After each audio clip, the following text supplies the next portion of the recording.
Dear students, இதில் 9th ஸ்டாண்டர்டில் இருக்க 13th லெசனில் கெமிக்கல் பாண்டிங் அப்படிங்கிற ஒரு லெசனில் ஒரு டாபிக் நான் வந்து இதை டீச் பண்ணியிருக்கேன். உங்களுக்கு ஏதாவது இதில் புரியாமல் அண்டர்ஸ்டாண்ட் பண்ணாமல் ஏதாவது பார்ட்ஸ் இருந்துச்சுன்னா கீழே கமெண்ட் பண்ணுங்கள். நான் அதை உங்களுக்கு ரெக்டிஃபை பண்ணுறேன். Welcome to all students. நம்ம இப்போது 9th ஸ்டாண்டர்டில் இருக்க ஃபிசிக்கல் சயின்ஸில் ஒரு இம்பார்ட்டன்ட் லெசன் 13th லெசன். இந்த 13th லெசன் வந்து கெமிக்கல் பாண்டிங். ஆக்சுவலி இந்த லெசன் வந்து நாலேஜ் கெய்னர் அப்படின்னு கூட இந்த லெசனை சொல்லலாம். ஸோ எப்படின்னா, இந்த லெசனில் 9th ஸ்டாண்டர்ட் இப்போ படிக்கிறோம், 9th ஸ்டாண்டர்ட் புக்கில் இருக்குது மட்டும் இல்லாமல் it's not a memory part.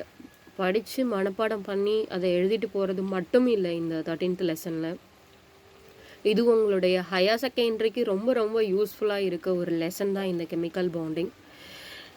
நீங்கள் உங்களோட ஹையர் செகண்டரி படிக்க போகிறது ஒரு பெரிய கான்செப்டுக்கு இது ஒரு பெரிய பேசிக் அப்படின்னு கூட சொல்லலாம். ஃபார் எக்ஸாம்பிளுக்கு ஒரு ட்ராப் தான் இது, ஒரு பக்கெட் வாட்டர்னு சொல்லுவோம் இல்லை, அதில் ஒரு ட்ராப் தான் இங்கே நீங்கள் 9th and 10th படிக்கிறது. ஸோ அந்த பேசிக்கை நீங்கள் ஒழுங்காக படிச்சிட்டிங்க அப்படின்னா ரொம்ப ஈஸியாக இருக்கும். இப்போது சரி, இனிமேல் வர டைமில் சரி, நம்ம மெமரி பண்ணி நான் வந்து என்னோடய சர்டிஃபிகேட்டில் இவ்வளோ மார்க்ஸ் இருக்குது அது மட்டும் சொல்லவே முடியாது. அதுவும் இருக்கணும். ப்ளஸ் அது மட்டும் இல்லாமல் எந்த காம்படிட்டிவ் எக்ஸாமுக்கு என்ன ஒரு கொஷின்ஸ் இருந்தாலும் அதை அப்ரோச் பண்ணுற, எப்படி ஹேண்டில் பண்ணுற அந்த மெத்தடு நம்ம வந்து லேர்ன் பண்ணணும். ஸோ இந்த காம்படிட்டிவ் லைஃப்பில் நம்ம எப்படி வின் பண்ணலாம் அப்படிங்கிறத ஷார்ட்டாக அண்ட் ஸ்வீட்டாக வந்து நம்ம கற்றுக்கிறது எப்படி. ஸோ அந்த மாதிரி நம்ம அப்ரோச் பண்ணால் தான் எல்லா விஷயத்தையுமே நம்ம ஈஸியாக வின் பண்ண முடியும். ஏன்னா நம்மளோட ரீச்சில் நிறைய பேர் இருக்காங்க, நம்ம கூட சேர்ந்து அவங்களும் ட்ராக்கில் ஓடிட்டு தான் இருப்பாங்க. இடையில செம்ம ட்ராப் அவுட் ஆகாங்க. பட் நம்ம முடிஞ்ச அளவுக்கு கிவ் அப் ஆகாமல் ஓடிட்டே இருக்கணும். கண்டிப்பாக நம்மளோட கோலை ஒரு நாள் அச்சீவ் பண்ணலாம். எல்லாருமே முடியாதுன்னு எதுவுமே கிடையாது. இது புதுசான வார்த்தை கிடையாது. பட் நீங்கள் எப்போதுமே பாசிட்டிவிட்டியை ஸ்ப்ரெட் பண்ணிகிட்டே இருங்க. நம்மளால் முடியும். உங்களோட கோல் எது, நீங்கள் அதை மட்டும்தான் திங்க் பண்ணிகிட்டே இருக்கணும். உங்களோட திங்கிங் ஃபுல்லாக அதை பற்றியே இருக்கணும். கண்டிப்பாக நம்ம ஒரு நாள் கண்டிப்பாக போகலாங்க. இதை நான் ஃபீல் பண்ணியிருக்கேன் கொஞ்சம் கொஞ்சமாக. இன்னும் நாட்ஸ் கம்ப்ளீட், பட் கொஞ்சம் கொஞ்சமாக நம்ம அதை அச்சீவ் பண்ணுறது நமக்கே தெரியும். ஸ்டெப் பை ஸ்டெப்பாக போகும்போது ஃபீல் குட். ஓகே. ஸோ அதே மாதிரி தான் இந்த லெசன். நான் எதுக்கு இந்த மாதிரி ஸ்டோரிஸ்லாம் நான் சொல்லிகிட்ருக்கேன்னா, இந்த லெசன் அப்படி இந்த லெசன் வந்துட்டு நம்ம சாதாரணமாக ஆட்டம்ஸ்னால் என்ன, கெமிக்கல் பாண்டிங் எப்படி இருக்குது அப்படிங்கிறத எழுதி பேப்பரோட விட்டுட்டு இல்லாமல் உங்களோட 10th 11th 12th உங்களோட ஹையர் செகண்டரிக்கு ஃபுல்லாக இதை யூஸ் பண்ணணும், யூஸ் பண்ணியே ஆகணும் அப்படிங்கிற ஒரு இதுதான். ஸோ இப்போ நம்ம என்ன பார்க்க போகிறோம், கெமிக்கல் பாண்டிங். வேறு வழியே இல்லைங்க. இந்த சயின்ஸ் அப்படின்னாலே ஆட்டம் ஆட்டம் ஆட்டம் ஆட்டம் தான் ஃபுல்லாக. ஆட்டமை பற்றி ஒரு 6th ஸ்டாண்டர்ட் இல்லை ஒரு 5th ஸ்டாண்டர்ட்லேருந்து படிக்க ஸ்டார்ட் பண்ணி போனால் நம்ம கூட வந்துகிட்டே இருக்குல்ல இந்த டேர்ம் ஆட்டம் அப்படிங்கிற ஒரு டேர்ம் கூட வந்துகிட்டே இருக்குது. ஸோ ஏன் அது நம்ம கூட ட்ராவல் ஆகிட்டே இருக்குது? பிகாஸ் அது இல்லைன்னா வேறு எதுவுமே இல்லை. அதுதான் இந்த கொடுத்துருக்காங்க பாருங்கள். Atoms are the building blocks of matter. மேட்டர்னால் நமக்கு என்னென்னு தெரியும் கண்டிப்பாக, பருப்பொருள் அப்படின்னு சொல்லுவோம் தமிழில். பருப்பொருள் ஒரு பொருள் தான், ஒரு ஆப்ஜெக்ட், திங். ஒரு பொருளை டினோட் பண்ணுற ஒரு வேர்டு தான் மேட்டர்னு சொல்லலாம், சப்ஸ்டான்ஸ்னு சொல்லலாம், பாடி அப்படின்னு கூட சொல்லலாம். இது டிஃப்ரெண்ட் வேர்ட்ஸஸ் நம்ம டினோட் பண்ணுவோம் ஒரு பொருளுக்கு. இந்த யூனிவர்ஸில் இருக்க எல்லா ஆப்ஜெக்ட்லேயுமே ஆட்டம் இருக்குதான் சொல்கிறோம். கண்டிப்பாக அது நம்ம கண்ணால் பார்த்துருக்கோமா, அப்புறம் பார்க்காமலாம் வந்து ஒரு ஆப்ஜெக்டில் ஆட்டம் கம்பைன் ஆகிருக்குன்னு சொல்கிறோம். ஸோ கண்டிப்பாக நம்ம ஆட்டமை பார்க்குறோம். அது ஒரு இன்விசிபிள் பார்ட்டிக்கல் தான். பட் அந்த நம்பர் ஆஃப் இன்விசிபிள் பார்ட்டிக்கல் எல்லாமே மேக்கப் ஆகி தானே நமக்கு ஒரு பொருளாக கிடைக்குது. ஸோ அப்போ அதில் ஆட்டம் இருக்க தானே செய்யுது. அப்போது ஆட்டம் அப்படிங்கிறது இந்த சின்ன டாபிக்ஸ்லேருந்து நமக்கு கொண்டு வந்தது தான்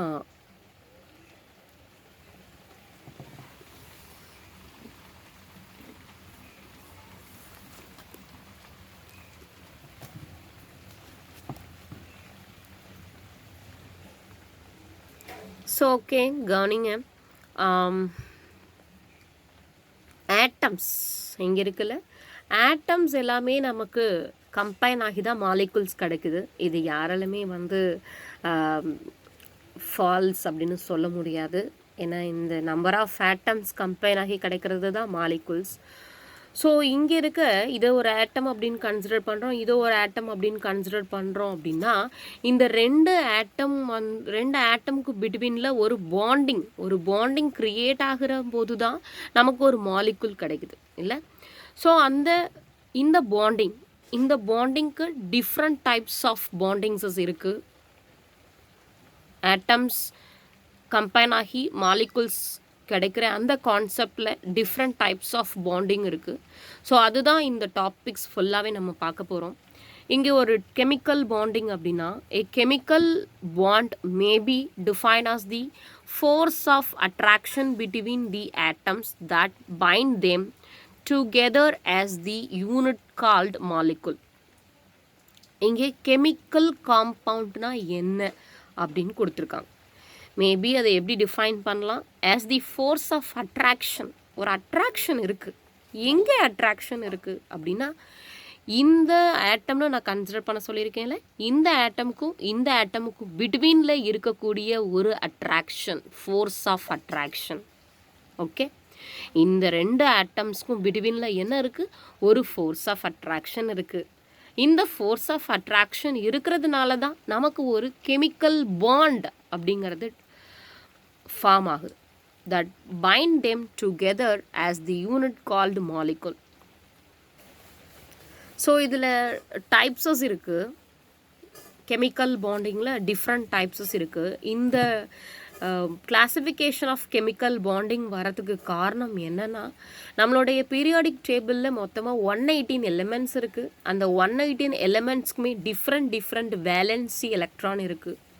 இந்த வேலன்சி எலக்ட்ரான் இருக்கும்போது, ஸோ டிஃப்ரெண்ட் வேலன்சி எலக்ட்ரான் ஒவ்வொரு எலமெண்ட்டுக்கும் இருக்கும்போது எலமெண்ட் கம்பைன் ஆகி ஸோ நமக்கு ஒரு காம்பவுண்டாக கிடைக்கும்போது அந்த காம்பவுண்ட் ஃபார்ம் ஆகிற மெத்தடும் கூட ஆல்சோ டிஃபராக தான் இருக்குது. ரைட். ஸோ அதனால தான் நம்ம என்ன சொல்கிறோம் அப்படின்னா there are different types of chemical bonding பாசிபிள்னு சொல்கிறோம். Between atoms which make the molecules. அதுதான் என்ன பண்ணுது? ஒரு மாலிகுலை அது மேக் பண்ணுது அப்படின்னு சொல்கிறாங்க. So depending on the type of bond they show different characteristic or properties. இங்கே டிஃப்ரெண்ட் கெமிக்கல் பாண்டிங்ஸ் இருக்குது சொல்கிறான்ல, அந்த கெமிக்கல் பாண்டிங்க்கு டிஃப்ரெண்ட்டான கேரக்டரிஸ்டிக் ஆர் ப்ராப்பர்ட்டிஸ் இருக்குதுன்னு சொல்கிறாங்க. கேரக்டரிஸ்டிக் ஆர் ப்ராப்பர்ட்டிஸ் அப்படின்னா பண்புகள் அப்படின்னு அர்த்தம். அதுக்குன்னு யூனிக்கான என்னென்ன ப்ராப்பர்ட்டிஸ் இருக்குது. ஸோ அந்த ஆட்டம்ஸ்க்கு பிட்வீனில் டிஃப்ரெண்ட் டைப்ஸ் ஆஃப் பாண்டிங் எங்கே எக்ஸிஸ்ட் ஆகிருக்குன்னா ஒரு மாலிகுல்ஸில் எக்ஸிஸ்ட் ஆகிருக்கு அப்படின்னு சொல்லலாம். ஃபார் எக்ஸாம்பிளுக்கு NaCl அப்படின்னா NAங்கிற ஒரு ஆட்டம், சிஎல்ங்கிற ஒரு ஆட்டம்க்கு பிட்வீனில் ரெண்டு ஆட்டம்க்கு பிட்வீனில் தான் என்ன ஒரு பாண்டிங் க்ரியேட் ஆகி NaCl அப்படிங்கிற ஒரு ஃபார்ம் நமக்கு கிடச்சிருக்கு. ஸோ இங்கே அந்த கெமிக்கல் பாண்டிங்கை இங்கே கேட்டகரைஸ் பண்ணியிருக்காங்க. கெமிக்கல் பாண்டிங் இதை 2 டைப்ஸாக கிளாஸிஃபைட் பண்ணுறாங்க. ஒன்று strong bond, another one weak bond. இந்த ஸ்ட்ராங் பாண்டில் there are 4 types in strong bond. ஒன்று வந்து ionic bond, covalent bond, coordinate bond and metallic bond அப்படின்னு 4 டைப்ஸஸ் இருக்குது. வீக் பாண்ட் அப்படின்னா ஹைட்ரஜன் பாண்ட் இருக்குது, வாண்டர் வால்ஸ் இன்ட்ராக்ஷன் இருக்குது. இது வந்து நம்மளுடைய ஹையர் செகண்டரியில் தான் படிக்க போகிறோம். ஸோ இது இந்த 11th and 12th higher secondary கிளாஸஸில் கண்டிப்பாக இதை பற்றி கொடுத்துருப்பாங்க. இங்கே இந்த கிளாஸில் இந்த லெசனில் நமக்கு எதை மட்டும் எக்ஸ்பிளைன் பண்ணியிருப்பாங்கன்னா அயானிக், கோவேலன்ட், குவாடினேட் பாண்ட், இந்த 3 பாண்ட்ஸை மட்டும்தான் நமக்கு டிஃபைன் பண்ணி கொடுத்துருக்காங்க. ஓகே, ஸோ இதில் நம்ம ஃபஸ்ட்டு பார்க்க போகிறது என்ன? Ionic bond. அயானிக் பாண்ட்னா என்ன, அதில் என்ன கான்செப்ட் இருக்குது? நிறைய கொடுத்துருப்பாங்க, ஆனால் அது எல்லாமே கான்செப்ட் கிடையாது. கான்செப்ட் அப்படிங்கிறது வேறு, அது ரிலவெண்ட்டாக சொல்லியிருக்க விஷயம் வேறு, அதுக்கு கொடுத்துருக்க எக்ஸாம்பிள்ஸ் வேறு. அப்போது நம்ம என்ன ஃபஸ்ட்டு தெரிஞ்சுக்கணுன்னா ஒரு டேர்ம் இருக்கா, அந்த டேர்ம்னா என்ன, அதோட டெஃபினேஷன் என்ன அப்படிங்கிறத நம்ம ஃபைண்ட் அவுட் பண்ணிக்கணும். தென் அதுக்கு எக்ஸாம்பிள், அதுக்கு ரிலவெண்ட்டான என்னென்ன, அதுக்கு ஓரியண்டாக என்ன டாபிக்ஸஸ் கொடுத்துருக்காங்க அதை நம்ம பார்த்துக்கலாம். பட் நீங்கள் கெமிக்கல் பாண்டிங்னு ஒரு லெசன் படிச்சிருக்கீங்களா, அப்போது இதில் அயானிக் பாண்டுனா உங்களுக்கு என்னென்னு தெரியணும். அப்போ என்னென்னு சொல்லுங்கள் அப்படின்னு XRY உங்களை கேட்கும்போது அதுக்கு நீங்கள் ஆன்சர் பண்ண ரெடியாக இருக்கணும். So that's it. அந்த அளவுக்கு நீங்கள் படித்தாலே 9th ஸ்டாண்டர்டில் 13th லெசனில் கெமிக்கல் பாண்டிங்னு ஒரு லெசன் இருக்கிறதுல நீங்கள் நல்லா லேர்ன் பண்ணியிருக்கீங்க அப்படிங்கிறத புரியும். ஓகே, ஸோ ரைட், கவனிங்க. ஃபர்ஸ்ட் நம்ம என்ன பார்க்க போகிறோம் அப்படின்னா அயானிக் ஆர் எலக்ட்ரோவெலன்ட் பாண்ட். என்ன டாபிக் நம்ம கொடுத்துருக்காங்க, அயானிக் ஆர் எலக்ட்ரோவெலன்ட் பாண்ட். இங்கே அயானிக் பாண்ட் இது ஒரு types, one of the type in chemical bonding. But அதில் நமக்கு அயான்ஸ்னால் என்னென்னு தெரிஞ்சாகணும் இல்லை, அயான்ஸ்னால் என்னென்னு தெரிஞ்சால் தானே அயானிக் பாண்டுக்குள்ளே நம்ம போக முடியும். ஸோ அயான்ஸ்னால் நம்ம என்ன கற்றுக்கணும், அயான்ஸை நம்ம 2 டைப்ஸாக கிளாஸிஃபைட் பண்ணலாம். ஒன்று cation, another one anion. Cation அப்படின்னா எலக்ட்ரானை வந்து லெஸ் பண்ணுறோம், லூஸ் பண்ணுறோம், எலக்ட்ரானை லூஸ் பண்ணுறோம், எலக்ட்ரானை கெயின் பண்ணோம் அப்படின்னா அது ஆனயான். இது அப்படியே டைரக்டாக கொடுத்துருக்கிறதுனால உங்களுக்கு புரியாமல் இருக்கலாம். ஸோ இங்கே இது வர்றதுக்கு முன்னாடி நம்ம இங்கே இதை பார்த்துடலாம். ஒரு எக்ஸாம்பிளுக்கு ஒரு எலமெண்ட் எடுத்திருக்கேன், ஃபெமிலியரான ஒரு எலமெண்ட்டு கார்பன். இதோடைய அட்டாமிக் நம்பர் 6, மாஸ் நம்பர் 12. எல்லா எலமெண்ட்லையுமே 118 எலமெண்ட்ஸ்லையுமே என்ன விஷயம் அப்படின்னா number of proton equal to number of electron, இது ரெண்டுமே ஈக்குவலாக இருக்கும். நம்பர் ஆஃப் எலக்ட்ரான் எவ்வளோ இருக்கும், அதுக்கு ஈக்குவலான நம்பர் ஆஃப் புரோட்டான் இருக்கும். இது ஒரு ஆட்டமில் இருக்கக்கூடிய ஒரு அட்டாமிக் நம்பர் இப்படி தான் இருக்கும், each and every elements in their periodic table. But இதை நம்ம அயான்ஸை கன்வெர்ட் பண்ணும்போது இங்கே ஈக்குவலாக இருக்கிறது எப்படி இருக்கணும், அன்ஈக்குவலாக இருக்கும். ஈக்குவலாக இருக்காது எப்படி இருக்கும், அது அயான்ஸை கன்வெர்ட் பண்ணும்போது அன்ஈக்குவலாக மாறும். ஸோ கவனிங்க, அன்ஈக்குவல் அப்படின்னா 2 பாசிபிலிட்டிஸ் இருக்குது. ஒன்று வந்து 7, நம்ம 6 தான் எடுத்திருந்தோம் இல்லையா, 6 எலக்ட்ரான் 6 ப்ரோட்டான் எடுத்திருந்தோம். இங்கே ஃபஸ்ட்டில் நான் என்ன கொடுத்துருக்கேன், 7 ப்ரோட்டான் கொடுத்துருக்கேன், ஈக்குவல் 6 எலக்ட்ரான். நான் ஃபஸ்ட்டு டேர்ம் எழுதும்போது எதை சேஞ்ச் பண்ணியிருக்கேன், நம்பர் ஆஃப் ப்ரோட்டானை சேஞ்ச் பண்ணியிருக்கேன். செகண்ட் எழுதும்போது நான் என்ன எழுதியிருக்கேன், நம்பர் ஆஃப் எலக்ட்ரானை நான் சேஞ்ச் பண்ணியிருக்கேன். இதுதான் பாசிபிள். இப்போது 6 எலக்ட்ரான் 6 ப்ரோட்டான் இருக்குது. அப்போ ஈக்குவலாக இருக்கும்போது அது அன்ஈக்குவலாக மாறணும்னா நான் ஏதாவது ஒரு நம்பரை லெஸ் பண்ணணும், இல்லை ஆட் பண்ணணும். இதுதானே மெத்தட் ஆக்சுவலி. ஸோ இங்கே சைடில் நான் என்ன எழுதியிருக்கேன், நாட் பாசிபிள். இதுதானே பாசிபிள், என்ன நாட் பாசிபிள் இருக்குது, ரைட்.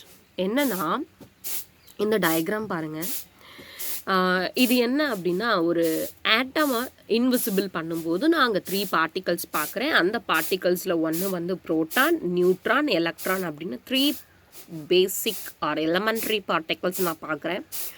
ஆட்டமோட சென்டரில் இருக்கிறது தான் என்ன, நான் நியூக்ளியஸ் அப்படின்னு சொல்லுவோம். இதில் number of proton plus number of neutron இருக்கும்.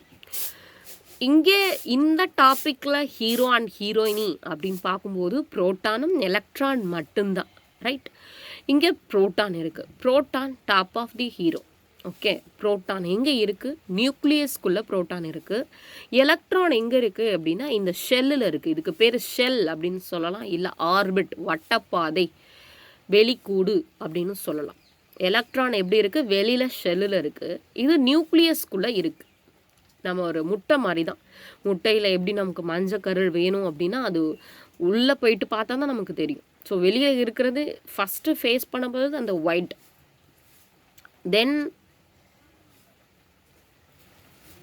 எல்லோ யாட் இப்போ நம்ம பார்க்க போகிறோம். ஸோ N+Pனா புரோட்டானுக்கு எலக்ட்ரான் என்னவா இருக்குது, பாடி கார்டாக இருக்குது. அப்போ ஃபஸ்ட்டு எதை ஃபேஸ் பண்ணிட்டு தான் நம்ம பண்ணணும்னா எலக்ட்ரானை ஈஸியாக ஃபேஸ் பண்ணலாம், புரோட்டானை ஃபேஸ் பண்ண முடியாது. ஏன்னா அது ஒரு டைட்லி பாண்டிங்கோட நியூக்ளியஸ்குள்ளே இருக்குது. அப்போ எது பாசிபிள் இல்லைன்னா, புரோட்டான் ஒரு எலிமெண்ட்டில் இருக்கக்கூடிய நம்பர் ஆஃப் புரோட்டானை நம்ம சேஞ்ச் பண்ணவே முடியாது. அதுக்கு என்ன காரணம்? நியூக்ளியஸ்குள்ளே அது டைட்லி பாண்டிங்கில் இருக்குது. ஆனால் எலக்ட்ரான் அவுட்டர் ஷெல் ஆர்பிட்டாலில் இப்படி சுற்றிக்கிட்டே இருக்குது, வேலையே இல்லாமல் சுற்றிட்டு இருக்கு. ஸோ அதை ஈஸியாக என்ன பண்ணலாம், ஒரு ஷெல்லுலேருந்து இன்னொரு ஷெல்லுக்கு அதை ஷிஃப்ட் பண்ணலாம். நீ இங்கே போ, நீ இங்கே வா அப்படி சொல்லிட்டு அதை ஈஸியாக ஒரு இடத்துலேருந்து தள்ளி விட்டுடலாம். அப்போது இங்கே இருக்குல்ல, நம்பர் ஆஃப் புரோட்டான் 6 தான் நம்ம கார்பனுக்கு பார்த்தோம் இல்லை, 6. இங்கே நான் என்ன பண்ணியிருக்கேன், 7 அப்படின்னு சொல்லிட்டு 7 எலக்ட்ரான் சேஞ்ச் பண்ணியிருக்கேன். இப்போ இது அன்ஈக்குவல், இது ஈக்குவல் இல்லை, அன்ஈக்குவலாக இருக்குது. இங்கே 6 புரோட்டான் ஈக்குவல் டு எத்தனை எடுத்திருக்கோம்னா 4 எலக்ட்ரான் எடுத்திருக்கோம். இங்கே மெஜாரிட்டி கேரியர் எது இருக்குது, electron is a majority carrier, இங்கே proton is a majority carrier. எந்த ஒரு டேர்மில் எலக்ட்ரான் மெஜாரிட்டியாக இருக்கோ அதுக்கு பேர் தான் ஆனயான் அப்படின்னு சொல்லுவோம். எந்த ஒரு டேர்மில் புரோட்டான் மெஜாரிட்டி ஆஃப் கேரியராக இருக்கோ அதை நம்ம கேட்டையான்னு சொல்லுவோம். ஓகே, மெஜாரிட்டி கேரியர் எலக்ட்ரானாக இருந்துச்சுன்னா அது ஆனயான், மெஜாரிட்டி கேரியர் புரோட்டானாக இருந்துச்சுன்னா அது கேட்டையான். ஸோ இது மட்டும்தான் பாசிபிள், இப்படி மட்டும்தான் அதை நம்ம சேஞ்ச் பண்ண முடியும். ஸோ இங்கே அதுதான் வந்து அந்த எக்ஸாம்பிள் பார்த்தோம்ல, அது இதுக்கு தான் ions, cation anion. So cation அப்படின்னா, if an electron is removed from the atom become positively charged, then it is called a positive ion. So அதுக்கு பேர் தான் நம்ம என்னன்னு சொல்லுவோம், கேட்டையான் அப்படின்னு சொல்கிறோம். ஸோ அடுத்தது, இஃப் an electron, இங்கே இதுக்கு சொல்கிறேன், if an electron is added in excess to an atom, then the atom is negatively charged and it is called negative ion. இது நெகட்டிவ் அயான், இது பாசிட்டிவ் அயான். ஸோ இதுதான் என்ன சொல்கிறோம், நம்ம அயான்ஸ் அப்படின்னு சொல்கிறோம். இப்போ தான் நம்ம அயானிக் பாண்டுக்கு வரோம். ஸோ இப்போ அயான்ஸ் பார்த்தோம்ல, பாசிட்டிவ் அயான், இது நெகட்டிவ் அயான். இந்த பாசிட்டிவ் அயானுக்கும் நெகட்டிவ் அயானுக்கும் பிட்வீனில் ஒரு ஃபோர்ஸ் இருக்குது, ஒரு அட்ராக்டிவ் ஃபோர்ஸ் இருக்குது. அந்த அட்ராக்டிவ் ஃபோர்ஸ் தான் எலக்ட்ரோஸ்டாட்டிக் அட்ராக்ஷன். அது என்ன சொல்லுவோம், எலக்ட்ரோஸ்டாட்டிக் அட்ராக்ஷன். ஸோ இந்த அட்ராக்ஷன் இருக்கிறதுனால தான் அயானிக் பாண்ட் அப்படிங்கிற ஒன்றே ஃபார்ம் ஆகுது.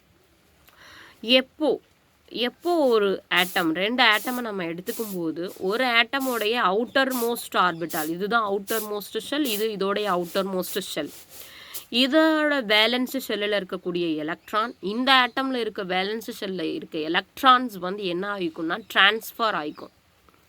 எலக்ட்ரான் ட்ரான்ஸ்ஃபர் ஆகும்போது தான் எலக்ட்ரான் ஒரு இடத்துல கெயின் ஆகும், ஒரு இடத்துல லாஸ் பண்ணும், கெயின் பண்ணிக்கும், ஒரு ஆட்டம் வந்து லாஸ் பண்ணிக்கும். ஸோ அப்போது வந்து அங்கே அயானிக் பாண்டிங் க்ரியேட் ஆகுது அப்படின்னு அர்த்தம். Ionic bond, atom that loss electron will form cation.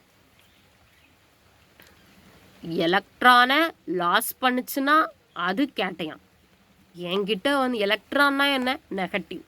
என்கிட்ட இருக்கக்கூடிய நெகட்டிவ் எல்லாத்தையும் இன்னொருத்தவங்களுக்கு கொடுத்துட்டேன்னா நான் என்னவா மாறிடுவேன், பாசிட்டிவாக மாறிடுவேன். ஸோ அதுதான். And atoms that gain electrons will form anion. எலக்ட்ரான்ஸை கெயின் பண்ணுறேன், இன்னும் நிறைய நெகட்டிவாக என் கூட ஆக்டிவிட்டீஸ்லாம் நான் ஆட் பண்ணிகிட்டே இருந்தேன்னா நான் ஒரு மைனஸாக தான் போக முடியும். So atom that gain electron will form anion. So அது மைனஸாக மாறிடுது. இப்போது இதில் கான்செப்ட் இவ்வளோ தான், இதுதான் இதோடைய கான்செப்ட், ரைட்? கான்செப்ட் இதுதான். இதை நீங்கள் அண்டர்ஸ்டாண்ட் பண்ணுறதுக்காக தான் நம்ம ஃபர்ஸ்ட் பார்த்த எல்லாமே. ஓகே, இதுக்கு ஸோ இதுக்கு இந்த அயானிக் பாண்டுக்கு 3 டிஃப்ரெண்ட் நேம்ஸ் இருக்குது. ஒன்று அயானிக் பாண்டுன்னு சொல்லலாம், இல்லை எலக்ட்ரோஸ்டாட்டிக் பாண்டு சொல்லலாம், இல்லை எலக்ட்ரோவெலண்ட் பாண்ட் சொல்லலாம். அயானிக் பாண்ட்னா அயான்ஸ் பிட்வீனில் பாண்டிங் க்ரியேட் ஆகி மாலிகுல்ஸ் நமக்கு கிடைக்கிறதுனால அதை அயானிக் பாண்ட் அப்படின்னு சொல்கிறோம். எலக்ட்ரோஸ்டாட்டிக் பாண்ட் அப்படின்னா ஒரு ஆட்டமுக்கும் இன்னொரு ஆட்டமுக்கும் பிட்வீனில் ஒரு அட்ராக்டிவ் ஃபோர்ஸ் க்ரியேட் ஆகுது. அந்த அட்ராக்டிவ் ஃபோர்ஸ் தான் எலக்ட்ரோஸ்டாட்டிக் ஃபோர்ஸ். நம்ம ஃபஸ்ட்லேயே பார்த்தோம். இந்த எலக்ட்ரோஸ்டாட்டிக் ஃபோர்ஸ்னால அங்கே பாண்டிங் க்ரியேட் ஆகுது. ஸோ அதனால அதுக்கு இன்னும் அயானிக் நேமுக்கு இன்னொரு நேம் எலக்ட்ரோஸ்டாட்டிக் பாண்ட். தென் இது டோட்டலாக இந்த அயானிக் பாண்டை கேரி பண்ணுறது, என்டையர் டாபிக் அயானிக் பாண்ட் அப்படிங்கிறத கேரி பண்ணுறது யாருன்னா எலக்ட்ரான் தான். The concept of valency electron valency shell அப்படின்னு சொல்லிட்டு எலக்ட்ரானுடைய கான்செப்ட் தான் மோரோவர் இதுக்கு யூஸ் பண்ணியிருக்கோம். ஸோ அதனால இதை எலக்ட்ரோவெலன்ட் பாண்ட் அப்படின்னு கூட சொல்லலாம். Ionic bond, electrostatic bond or electrovalent bond, 3 different நேம்ஸஸ் இருக்குது எதுக்கு, அயானிக் பாண்ட். ஸோ இவ்வளோ தான் இதில் இருக்கக்கூடிய கான்செப்ட். இதை அண்டர்ஸ்டாண்ட் பண்ணுறது தான் நம்ம முன்னாடி பார்த்தது. பாசிட்டிவ் அயான் நெகட்டிவ் அயானுக்கு பிட்வீனில் என்ன நடக்குது, ஒரு எலக்ட்ரோஸ்டாட்டிக் ஃபோர்ஸ் இருக்கிறதுனால, எலக்ட்ரோஸ்டாட்டிக் அட்ராக்ஷன் இருக்கிறதுனால இது ரெண்டும் வந்து பாண்டிங்கை க்ரியேட் பண்ணுது அப்படின்னு பார்த்தோம். ஸோ இது வரைக்கும் நல்லா கிளியராக பார்த்துக்கோங்க. ஏதாவது டவுட் இருந்துச்சுன்னா கண்டிப்பாக கமெண்ட் பண்ணுங்கள். அண்ட் இதோட எக்ஸாம்பிள் நம்ம நெக்ஸ்ட் வீடியோ பார்க்கலாம், examples. And then other types of chemical bonding நம்ம அடுத்தடுத்த வீடியோவில் பார்க்கலாம். Okay, thank you.